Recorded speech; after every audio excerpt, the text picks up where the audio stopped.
এগুলো মানুষ আমাদের থেকে কিনতে রাজি, অথচ টাকা ছাড়া কথা কম। 5 ওয়াক্ত নামাজ ধরেছি, এটাকে ছাড়া যাবে না। যদি ধরি এটার নাম ইস্তেকামত, আর যদি ছেড়ে দেয় আমার ইমান কিন্তু নড় বলে ওই কথা বলে চাচা কাজ হবে না। নামাজটা পড়লে ইমান ঠিক আছে, তোমার ইমান কি ঠিক আছে তুমি মসজিদে নিতে পারো না। যে ইমান তোমার মসজিদে নিতে পারে না, ওই দুর্বল ইমান ধরে জান্নাতে নিতে পারবে না।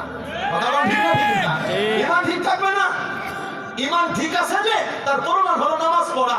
নবী সাল্লাল্লাহু আলাইহি ওয়াসাল্লাম স্পষ্ট বলেছেন, একজন মুমিন মুসলমান আর কাফেরের মাঝে পার্থক্য হলো নামাজ। যে নামাজ পড়ে সে মুসলমান, যে পড়ে না তার কিসের মুসলমানি?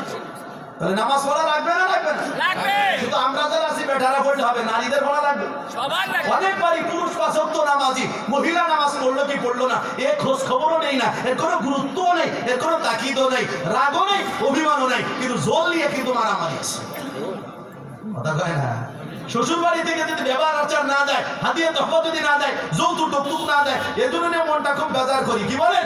খবরদার। আমি যেটা বলি বাজার নিজেও পড়বো, মা বোনদেরকে পড়াবো, মেয়েকে পড়াবো, বোনকে পড়াবো।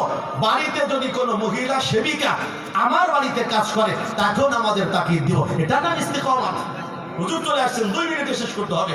রোজা রাখা শুরু করেছি, আর ছাড়া যাবে না। রমাদানের রোজা ফরজ, ধরছি তো ধরছি, রোজা রাইখে কোনো জন্য মরবো, রোজা ছাড়বো না। গ্যাস্ট্রিক আলসার ওই সমস্ত অজুহাত দেখায় রোজা ভাঙা যাবে না। কথা ঠিক না ঠিক না?